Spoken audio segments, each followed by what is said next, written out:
Hello, everyone.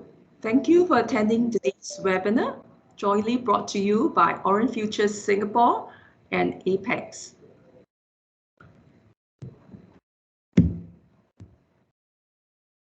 We are honored today to have Sam from Apex to share with us his insights on gold trading. Sam is the Associate Director of Apex. He is responsible for product design and business developments of Apex products, and he is also the Product Manager of Commodities, Precious Metal, and Crypto Derivatives products. Sam has gained more than 10 years of working experience in the financial service industry in both the brokerage and derivatives exchange. Let's welcome Sam, please. Hi, good afternoon, everyone. Can everyone hear me? To the voice check before I start.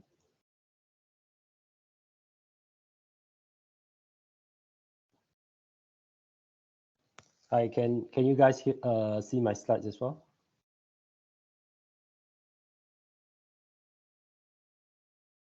Okay, yeah, good. Yeah, a self-introductions about myself. I'm Sam. I'm from Apex. I'm actually in charge of the product design, marketing, and sales. And also, I'm the product manager for this product for gold, precious metals. So today, topics we are going to talk more about how we can actually explore on opportunity in the gold tradings. Yeah, so this is the agenda for the today. So I'm going to talk about some of the gold fundamentals, some the gold outlooks, and then we will actually be identifying like some of the trading opportunity in gold, and then we'll end up with the introduction of Apex Gold products. And then last but not least, we will end up with the Q&A. So everyone is welcome to ask questions after that. So without further ado, let me start today's topic about the gold fundamentals. So gold, I think everyone's are familiar with gold. Is actually it is more than a centuries old kind of like products, asset classes. So it's actually one of the most valuable asset in the world. So currently it's sitting at around like 13 trillion kind of market cap. And gold itself is being influenced by multiple factors such as the supply, demand, economic conditions, and then one more important is about the inflation and also the geopolitical events. So gold is always being seen as a safe haven asset. So it's actually a reliable store of value because it has a finite amount in the world. Yeah, so that make it very attractive for people to see as a store of value.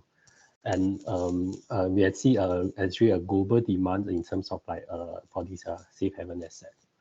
So quickly we move to the gold supply and demand. So I would like to actually highlight that as we all know that gold come from mining.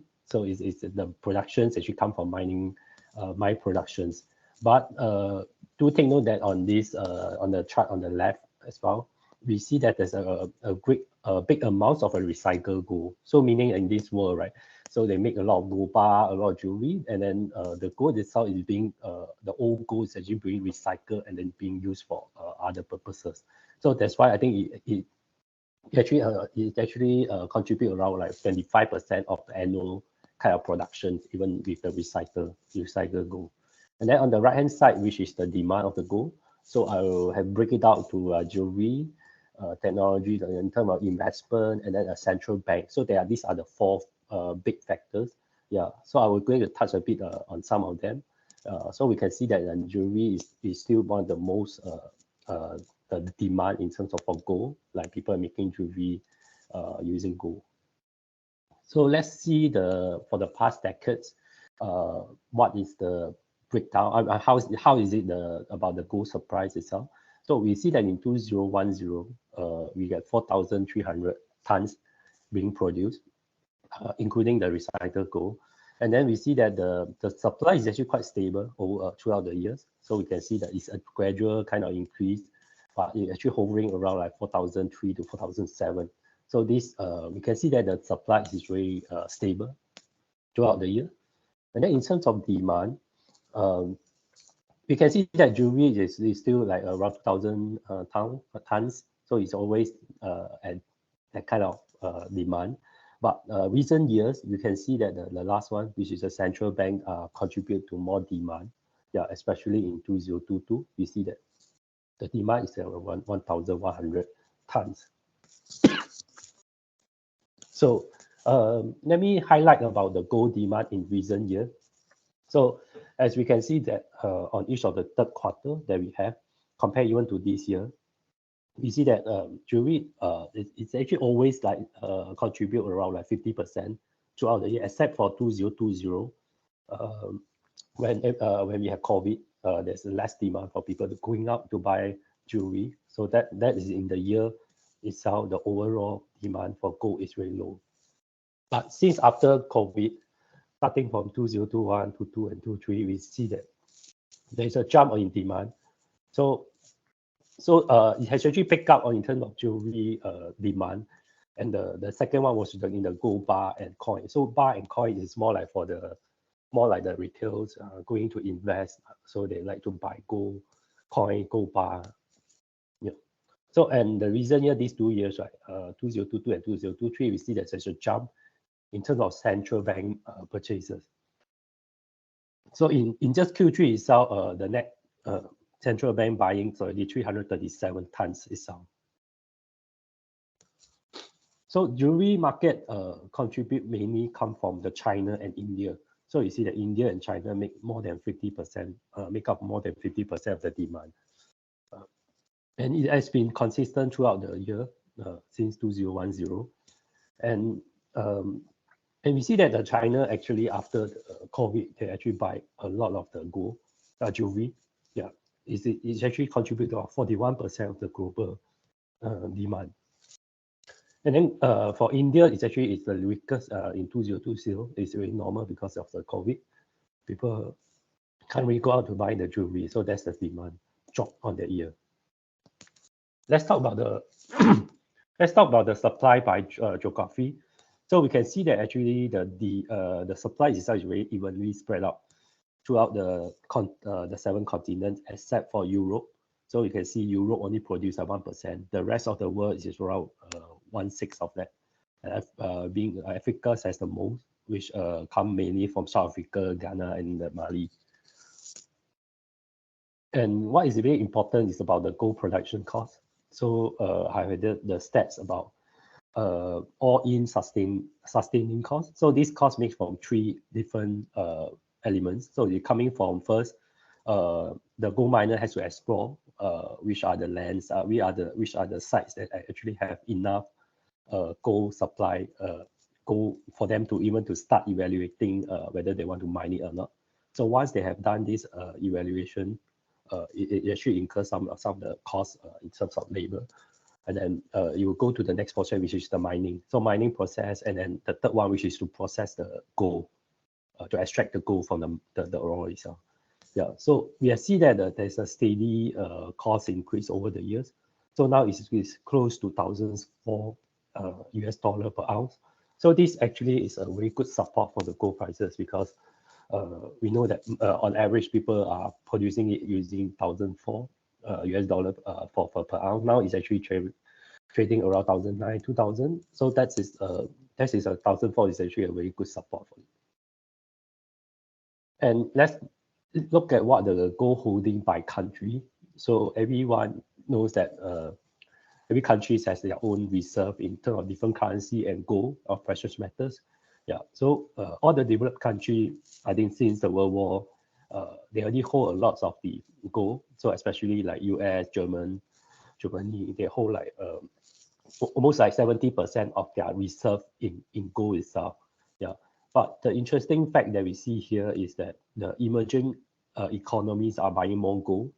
So these countries like China, Russia, and even India itself. So we see that a lot of emerging market are buying more gold in recent years. I think the reason that I have listed out here, so because of political uncertainty, because of the needs for them to diversify the reserve, and then to reduce the dependency on US dollar, and also to preserve the purchasing power because of their own currency. There's a depreciation, so they are going to buy more gold, which has seen as a better store of value for those countries.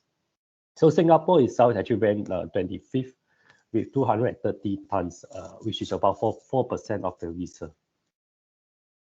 So globally, the gold, as we talk about the country reserve, the reserve itself, US dollar is still make of 50%. So gold has 1/3 of it, so 16% of the, and then we see this ratio is going to go up in recent years as more countries are buying more gold as a reserve. So let's zoom into this quarter, third quarter itself, last quarter. So China is still make the most purchase the most gold in Q3, followed by Poland and Turkey. Yes, and in China itself, since 2018, they actually start buying. They start accumulating gold, especially in this one recent 12 months. So PBOC has reported actually acquiring gold consistently since last year November until October this year. So they already start purchasing since last year for 12 months till now. So now already, I think actually this month is already hit 22,000 2,002 tons in total for their reserve as a gold. Let's go to next topic about the gold outlook. So we understand that gold itself is move very closely with US dollar, but it's in a reverse manner. So on the chart on the right, you can see that the US dollar, which is in the blue, so it's being inverted. So we can see that. So let's say we are not going to invert it, right? You will see the chart which is directly opposite of the gold, meaning that the US dollar strength, the higher the strength, the lower the gold price is. So there has an inverse relationship. So US itself, currently, we see that it has actually go stronger in 2022 that time. Yeah, so it go all the way to close to 115 for the gold dollar index. And then that is where the gold has plunged from 2000 all the way to close to 2006. And then recent months actually, because of the US dollar has kind of like stopped raising interest rate. So we see that the US dollar has weakened in recent years, recent months, and that's why that's where we see that gold has picked up in terms of price. Yeah. So let's take this as stats that I found on the website on the investing.com. So this Fed rate probability, we can see that next year by June, we see that there's a 30%, close to one third of the chance that we are having a 0.5% rate cut by Fed, and then another 50%, another 0.5% of the rate cut by end of 2023. So meaning that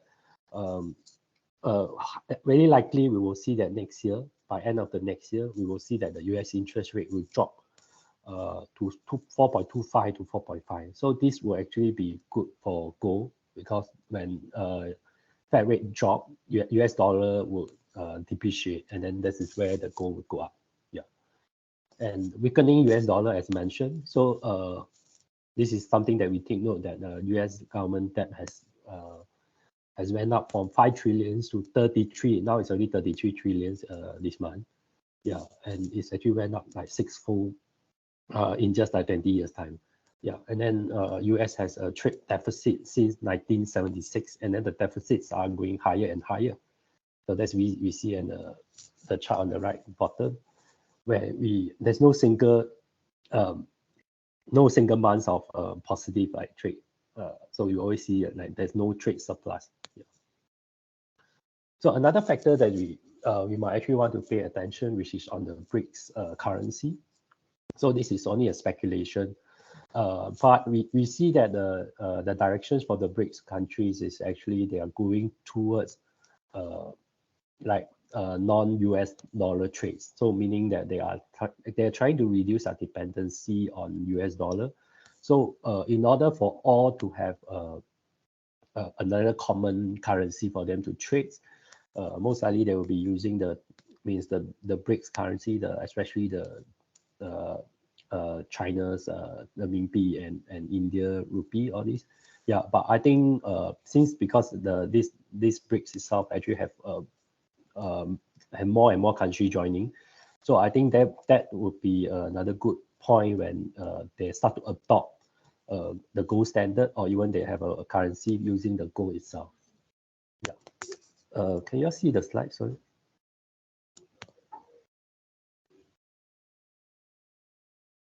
I got feedback that you all cannot see the slide.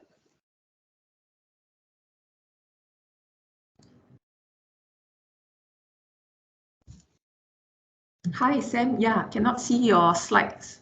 Are you able to see now? Yes, can. Yeah. Okay, sure. So talking about BRICS, so I think the BRICS country, the top 5 countries already contribute to 15% shares of the total gold reserve. So this is a 15%, and then there are more members joining. So they already these are the 6 countries that might potentially join. So we can see that more emerging markets are joining this alliance. So that would be there will be more upside for gold if they were to adopt a common currency which is backed by gold. Yeah. So and then talking about the gold standard, I also have this a strong advocates for gold itself, which is I think everyone is very familiar about this famous author, which is Robert Kiyosaki. So he's the one who thinks that the purchasing powers of the US dollar has diminished a lot since it went off the gold standard. So we all know that in last time in US, everyone's using the gold standard. It means like one US dollar can be exchanged for, I mean, gold itself. It can be backed by the gold. Yeah, but since 1973, they went off. So this is where the dollar purchasing power has then diminished. Yeah, so this is Robert's thing that gold will be a good alternative for this because of the finite amount, and then is strong value for the store value. Yeah. So if we see that there's a massive wealth transfer, if anything big happens with US dollar when it ceases to be commonly used from the global trades and everyone in the world, yeah, that will be a big massive transfer of wealth, probably to another asset which he thinks is gold, silver, or potentially Bitcoin. So there's a lot of voices out there being say that people think that gold price would hit 5,000 in near future. So I list out all these these 5 numbers of the analysts who are making these kind of predictions. So Jesse Paris, we have Michael Lee, all these are the CEO or the founder of the certain capital asset management company. So they are making quite a daring kind of predictions that saying that that gold currently already have market cap of 13 trillion. So they are seeing another more than double of growth in terms of their this asset, because I think a lot of them because of they think that because of the US dollar has to start to lose value, and then the other one is actually I think one interesting is about the Peter Smith. So he says that about predicts of the lack of investment in the mining firm, which is also true, because we can see from the supply itself, it doesn't really increase much, but the demand has to start to pick up, especially when the central bank start to come in and to buy more gold. Yeah, so this might actually push the gold prices to as what people are predict here is 4,000 to 5,000 in the near futures, especially when if recession is around the corner. Let's say you talk about next year or the year after. So they will see that the more upside for the gold. Okay. Next, I will want to actually touch more about the trading opportunity. So I will go through this some of the strategies like probably a lot of traders here who already know, but I would like to highlight a few so that you all will have a bit of reference that you all can actually consider. Yeah. So, but then before I start, I want to make a disclaimer here. So what I be sharing here is more for the informational purposes. Does not actually contribute to any offer or solicitation for you to trade or make any investment. Yeah. So the first one I want to touch about the spot short arbitrage. So we know that when we want to trade gold spot, we always think of a FX broker, some of the regulated brokers out there. Yeah. So there's a long list of all these FX broker out there. So this is why I feel that there's some of them actually offering a zero swap account.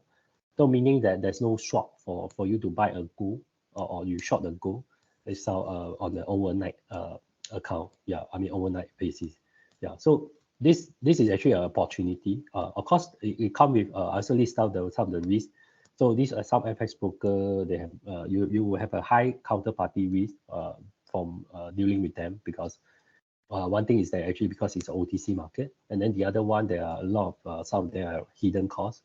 So even you will make from them in terms of the trades, there might be a risk that for you will not be able to withdraw some of the profit or even the capital itself. Yeah. So why I think that this spot swap arbitrage is a good opportunity, because currently, because gold has always have no interest, and then US dollar has very high interest rate now, close to 5.5%. Yeah. So what you can do is that you're going to long the spot gold at a zero swap account, and then you go and short either in the futures or another non-zero swap account. Yeah. So let me work on the example, like how you all can actually visualize it. So this is where I get a list of the brokers that you can actually check in terms of what are the swap they're being offered.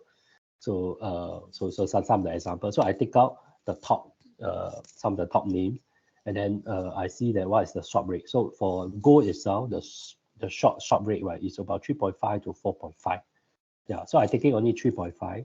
So you're going to long one lot at the swap fee account, so you pay actually nothing for overnight, and then you go and short one lot at another FX broker, which actually give you 3.5 to 4.5. So I'm taking the lowest, 3.5%. So you work out to be one lot, you will on the one day you will get $19.2, and then 1 month is 576, and then 1 year is 7,000. This is only talking about one lot. One lot of gold, spot gold, is about currently the value is about 200K. Yeah, 200,000 for, yeah, because it's 100 ounce. Yeah, and then alternative, you can actually short in the future. So you know that a lot of the exchanges, their futures are quarterly or monthly, so you have a time to expiry about like 40 days, or you have 1 month, 3 months kind. So the futures price usually, I mean, at least for now, it will be higher than the spot because of the swap. So this future itself actually incorporate the swap rate inside. So you can go and shop at a higher for futures, and then you go along along on one of the swap fee account, and then end up, right, you hold it for until expiry or before expiry, you'll be able to realize the you basically you're earning the swap from this scenario. Yeah. So the other one, this is very straightforward. So cash and carry. If you already have a physical gold, you have a gold ETF, you can actually go and short in the future. Same thing again. One example is that you buy so it's like you buy one ounce of gold, physical gold, and then you go and short futures at higher price, then expiring in 50 days. So when it close to the expiry, so this the spot and the futures price will actually converge. So that is what you make $15 difference. Same if you go and short in the spot gold broker, that you will be able to short every day. You'll be earning like for this is one example lah. So it's like 30 cents a day on the swap, and 50 day you will get $15. So yeah. So I also list here on the top 5 gold ETF. So the first one, which is on the SPDR, the Spider Gold Shares itself. So it's actually quite a liquid ETF that it has around a market cap of 1.4 trillion. Yeah, and then it's all these 5 ETF are physically backed by gold. So why is it important that it's being physically backed by gold? Because when you do arbitrage, right, you are actually basically doing a physical or ETF. So the ETF physically backed by gold is actually equivalent to physical gold. So that is the idea. And then another one, which is on the futures arbitrage, means that you arbitrage futures within the spot itself. Yeah. So this is I take as one example is like COMEX Gold. You take a December contract which expiry which is going to expire on 43 days, and then you short in the spot gold itself. So you're earning a daily swap, 29 cents, and then although the price that you buy is much higher. Yeah, but this is one of the example that I've taken on 11/14, so a few days back, last week actually. Yeah, so you can see that okay, I'm going to touch a bit on Apex Gold, which work actually exactly as a spot gold. So when I look at this COMEX itself, so you see the price difference is around like $4 different, but the expiry is on the December itself. So you are looking at it currently. There are still liquidity for the December contract. Very good liquidity still. Yeah, although you might be afraid that because it's a physical durable contract, so that is only one concern. But as long as there is enough liquidity, that you are able to avoid arbitrage because like this is only like $4 difference, but then on the daily is swap rate is around 30 cents. So you 30 cents you time 43 days, so you get around like $12. So now it's only priced $4 above. So that is there's some room for you to so I already did the calculation here. So that's the difference. So you're paying $4 higher to buy the COMEX, but then you are gaining $12 in terms of swap. So you make $8. Yeah. So this actually I do my own observation. Actually, there's a lot of opportunity when one contracts are going to expire. So that you will see that the price drop faster in terms of compared to the spot. So there will be some room for you to get arbitrage.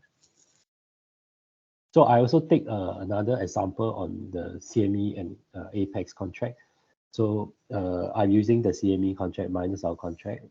So you'll be able to see that on the daily basis, the price difference is kept at 0. Yeah. So throughout the day itself, so I'm taking a minute by minute contract, minute by minute data. So you'll be able to see that it fluctuates. Sometimes it went up. When it's up means like CME is much higher than Apex. Yeah. So when it's below lower, negative in negative region means like it's the spread itself is actually lower than the previous. I mean on the daily basis. Yeah. So in this case, right, actually there's a room for you to make when you see that it's fall on this region, right? So you are going to means like CME prices seems like a bit higher. Yeah, so that's why it went up to the spread become positive. Yeah, so when CME price drop faster than Apex, you will see that the price fall below the negative region. So this is where you can open position and close position to do the arbitrage. So another example here, which I taken is taken on last month, 10th of October. Probably this is one of the volatile day. So you'll be able to see that the price itself, this is on the right hand side where you can see the spread, like I mentioned just now. Yeah, so it fall. When it fall below this region, right? So of course you have to factor in your trading costs so that you make sure that even you make like, for example, there's a 60-cent difference when we recover back to 20 cents. So all in all, you actually make 80 cents. But is 80 cents enough to cover for your costs, trading costs, and all your other costs as well? So this has to be factored in as well. Yeah. Another example is on the 18th October. So it is also a day that is quite volatile. So you'll be able to see that the spread itself, CME side are much higher than the Apex one. So you see that the price is on the positive region. Yeah. So this is where you can actually do your arbitrage here. Yeah. So the next topic will be about the intercoms arbitrage. So we all know that gold and silver has a very high correlations. So there are a lot of traders are doing kind of precious metal neutral strategy where you go along gold or sell silver or vice versa. So this is something that you can without having a neutral kind of exposure in terms of precious metal, yet you can make from this gold silver ratio. So gold silver ratio simply is like using the gold price divided by silver. So this ratio we see that is always fall around like 20 to 100 or even higher than 100 or in one of the year. Yeah, so that is where you can trade on this range of this ratio. So people will see that, for example, if you go higher than 80%, you can start you can actually think that gold actually appreciate faster. Gold price actually went up faster than silver. So it means that what you can do, you can sell gold and buy silver. So you can make the ratio when it come down. So you'll be able to benefit from the trade itself. Yeah. So this is the some of the correlation that we have done. So it's not 100% like kind of correlation. Yeah, it's not one. The ratio is not one, but then you will see it will always on the positive. And when it's really moving closely, we can see as high as 90% of the correlation. But all in all, you will see like 60 to 80. Yeah. So these are another ratio that I found online that is on the bid and the offer of the gold, silver spread. And we can see that some of the years it can go up above 100 and then it come down back to the channels which is around like 40 to 80% range. Yeah, so this is where you can benefit from doing the intercom arbitrage. Yeah, and then the next one, which is on the currency arbitrage. So currency, you know that gold is commonly traded in US dollar, but then out in the world, there's a lot of different gold futures contract, and they are quoted in they are settled in different currencies. So this is where it is being quite interesting that you always would be able to see there's a room for arbitrage after you factor in the currency, the contract size, the goals, the grade itself, and the settlement method. So settlement method is like some that are physically settled, some that are cash settled. And then gold grade is like the priority of the gold, whether it's 99.5%, 99.9 or 95%. So these are the common gold grade that are being used by the exchanges.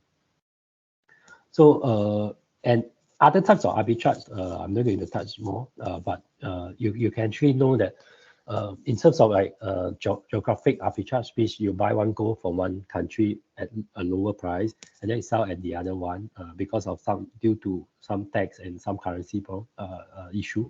Yeah, so there will always be room for people to make arbitrage using that.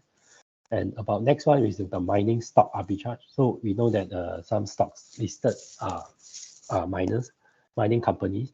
Yeah, so these mining companies, we can always see that when gold went up, so usually all these stocks will go up as well. But to what extent they follow the gold prices, it depends on the company itself, like how much of the position being hedged and stuff. So there will be always opportunity if you really understand the stocks itself, and then there's a way for you to make arbitrage when you see that it doesn't align. Like for example, like gold move by 3%. Theoretically, the mining stock should move like 1%, but it only move 0.5%. So there's a room for you to arbitrage in that sense. Yeah. And then another one is about using option. Yeah, so it's more complicated that you can use options to create gold futures and you use long put options. Then we can create a call option. Then with that, you can do arbitrage if the price doesn't tally. So if there's some room for premium or discount, that you can do some arbitrage on the options. Yeah. So next, I'm going to cover a bit about Apex Gold product. Yeah. So Apex Gold product, we have these 6 kind of characters. So on our contract, we have 3 contract size: 1 ounce, 10 ounce, and 100 ounce. So what's special about our product is that we have quite a high leverage. So it's in terms of margin, there's only $50 currently for 1 ounce, which if we're talking about 2,000 for the price, 50 divided by 2,000 is about 2%. Sorry, it's 0.5%, which is around like 40 times kind of leverage. And then there's no expiry because ours is actually a perpetual contract. And then I touch a lot on the shop itself. So what is special about our product is that there's no spread. I'm going to cover it further later. Yeah, I'm going to talk about it. And then LBMA option prices, which is the settlement. So since it's a perpetual contract, there's no expiry. So what we're going to do is that on a daily basis, we are going to mark the prices to spot prices, which we use LBMA prices. Yeah. And then last one, which is a low trading fee, exchange fee. Yeah. So high leverage, I covered like we have around like close to 40 times of leverage. And then I do a simple stats from 2013 to 2023, which is around 10 years time. Yeah, so this 10 years time, I calculate what's the median price change for LBM and gold AM prices.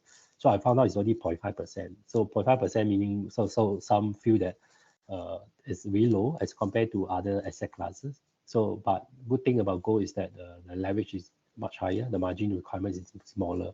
So with that, actually we'll be able to bring up like the returns itself. Yeah, and then no spread. Talk about no spread or swap rate. So these are some of the names that you might be familiar with. So these are the brokers that actually offer on their SAU product. I've taken one example on the 17th of July, which you see that the long and short you've always been different numbers. This is common because like you will be paying more when you go in long, and then when you short you'll be receiving less. So the spread, the difference between that would be the brokers kind of their revenue. Yeah. So for Apex itself, we don't make from the swap rate. So we are actually kind of like market neutral. So in that sense, if you are going long or you're going short, right, you will be getting the same amount, yeah, on the spread itself. So I think this is one of the strong selling point for our product. So you're going to hold long term, you're going to short it for long term. Yeah, I think it will be a lot of cost saving for you. Yeah, so talking about the trading fees, we have 3 contract sizes. The fees is relatively low. So we're talking about the currently we have a promotion. This is only the 10 cents for one lot. Actually, we are going the 50%. So it's now it's only 5 cents for 1 troy ounce. So meaning that when you trade, as the our one ticks is 10 cents. Yeah, so our exchange fee is less than 1 tick. Yeah, so if we talk about the one in and out, it will be 10 cents. It will be just 1 tick. But you're talking about 100 ounce, 1.5, you divide 100 is only 1.5 cents. So in out, which is 3 cents, which is still much lower than the 10 cents of 1 tick. Yeah. So this is we feel that this is also one of the selling points of our product. That is the fees are low, and we have multiple sizes for the investors. So currently we are seeing around like 20 to 50% kind of spread on our contract on all the market, 1 ounce, 10 ounce, and 100. Yeah. So I'm going to talk about, before I end it, I'm going to talk about some interesting fact about gold. So we know that gold, we found it on the land, on the ground itself, under the ground. But actually, there's more gold in the world oceans, on the surface of the ocean. But there's no way for us to extract it. Yeah. So that's one of the interesting fact that I found. Yeah. And then there's no gold-backed currency since 1999. So before, so US actually start to off the gold standard by I think 1973. Yeah, and then there's another country which is the Swiss franc. I think they are partially backed by gold. I think 50% backed by gold. But then since 1999 also they get rid of the gold standard as well. So that with that there's no any currency that's being backed by gold since then. Yeah, and then the third point is gold reserve repatriation. So this is when this is I think back in 2015. I think during that time, this is a lot of countries have a concern because they are storing their gold not in their own country. I think it makes sense because as a country, when you really want to use your gold, might be because of war, because of extreme condition. When you're storing it in your own country, may not be safe because let's say you are having war, then there's no way for you to go into your vault and then take it out and then go and sell it. So it's very hard. So, but if you store in another country, there will be a kind of like another option, a safer option for you. But during that time, I think there's people concerned about whether when I keep my gold with New York, in US, whether there are really enough gold for me to go and repatriate back to my country or not. So that is a concern. So that during that, I think it's 10 years back, I think there's a lot of countries that are going to call back. So they want to ship their own gold back to their own country to store in their own nation. Yeah. So we know about the port point, which is a California gold rush lah. So everyone go there and go, and because they discover gold there. So that's where the California, the population grew so big back in, I think, 19, I don't know which year already, so many years back. Yeah, so they are going, so that's how when they discover gold, and then they will be able to make a lot of fortune because of the gold. So everyone go there and go and mine. So that's make the city become very populated. And then last but not least, about if you're going to store all the stock of the gold, that will be fit into like 1 cube of 22 meter. So you think of 22 meter, maybe probably is probably like a basketball field, I think, you know. Yeah, so that is the size of like if you the world reserve for all the gold combined. Yeah. Yeah, so how much gold left underground? Yeah, so I managed to find some stats from the World Gold Council. So about 80% of the gold has been mined. Yeah, so which is around 200,000 tons has been mined. Yeah, so the annual supply that we can see from the first few slides that I have is around 3,006. So if you do the calculation by this, you will realize that it will take less than 20 years for the supply to run low.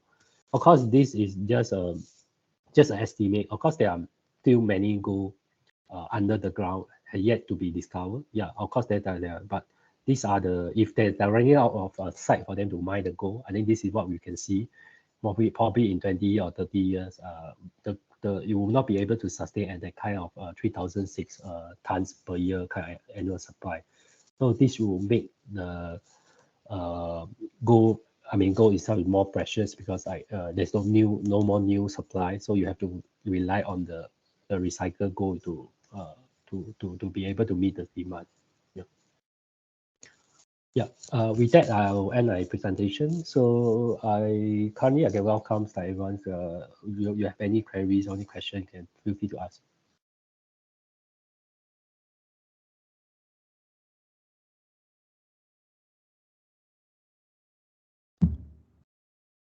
Okay, thank you, Sam, for the sharing. With that, we've come to our Q&A session. So there are 3 ways where you can ask your question. Either you tap on the raise hand button in Teams, and then we will unmute you and you can ask your questions, or please type your question in the chat. Alternatively, you can also email your questions to marketing@orangefutures.com.sg.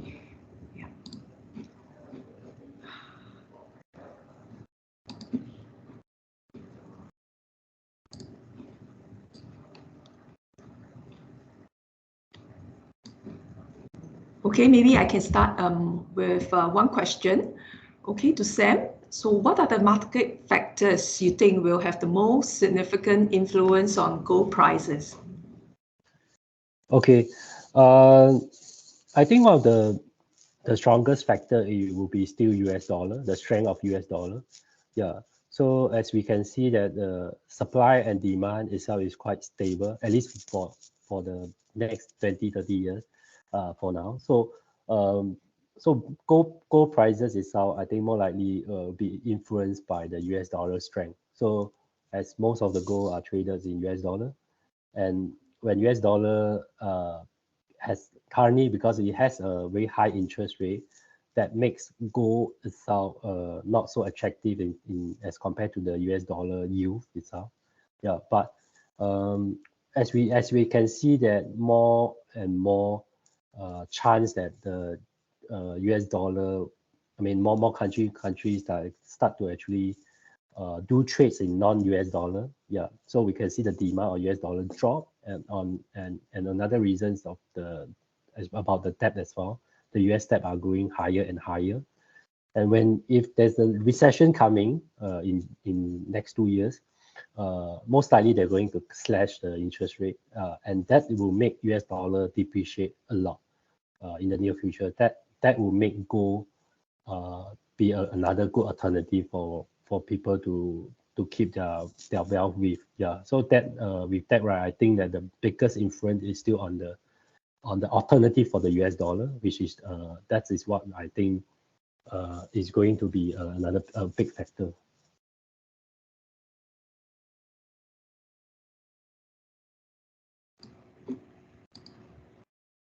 Okay, thank you. And just now, Sam, you shared about some of your APEC products. So could you share with us, is Apex Gold Troy Ounce perpetual contracts traded like spot? And how is it different from the spot market? Okay, it's a very good question. So just now in the example I actually raised about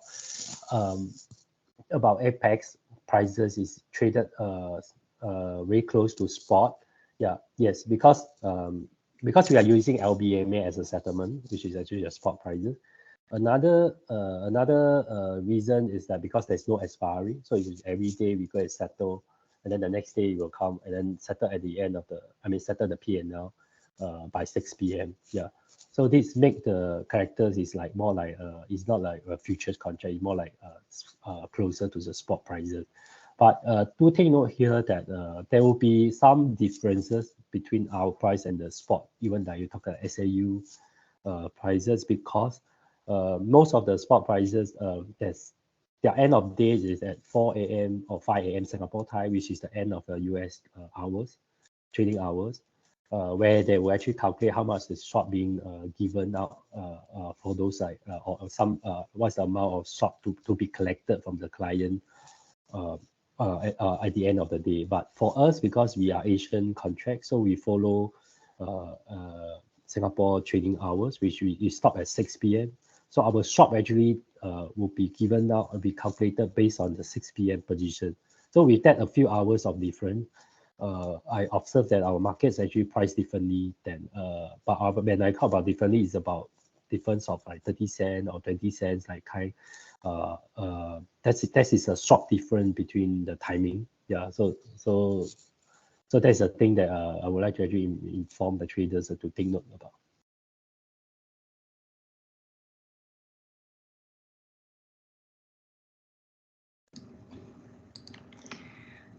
And another question we have, what are the swap rates like for APEC contracts? When would swap be credited or debited?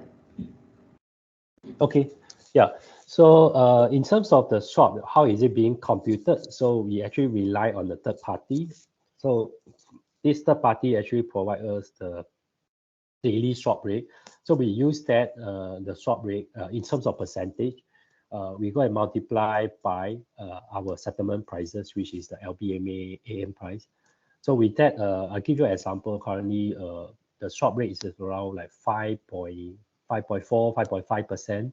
So you use that times our settlement price. So now let's say you're talking about 2,000. So 2,000 times 5.5%, then you divide by 365. This is how you get on the 1 day swap rate. So in the past 2-3 months, I think we are observing like 28 to 30 cent kind of spread swap itself. Yeah, it also depends on what is the settlement price, because once the settlement price is lower, gold price is lower, then you will get like probably 28 cents. When gold approaching like the 2000, 2001, right, you will get like 30 cents. Yeah, but on average, you will see around 29 cents. I think I would say 29 cents on every day. And then of course, you will follow the convention kind of like the spot market, which on the one of the day you get 3 days interest because of the weekend. So ours is because our trading hours is end at 6 p.m., which is on our Thursday. So your Thursday you got 3 times. Yeah.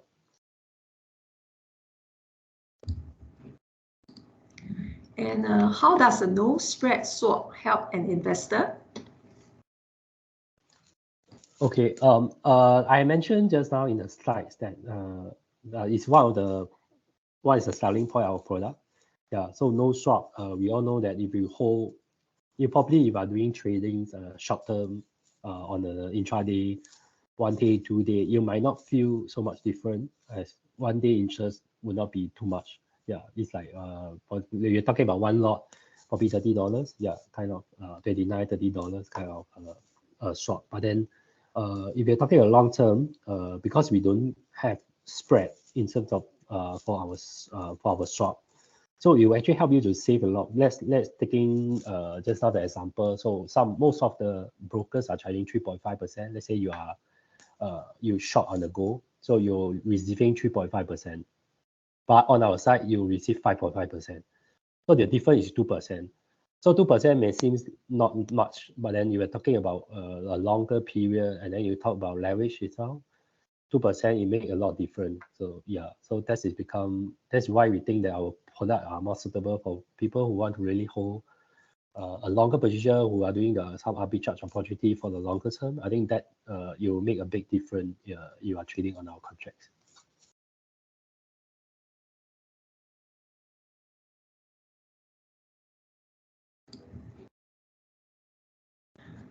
Okay, thank you, Sam, for all your invaluable insights. And with that, we've come to the end of our webinar. However, if you still have any questions, please feel free to email us or to visit our website at orangefutures.com.sg. Yeah. Thank you, everyone, for attending our webinar, and we hope to see you next time. Thank you, Sam. Thank you. Thank you, everyone.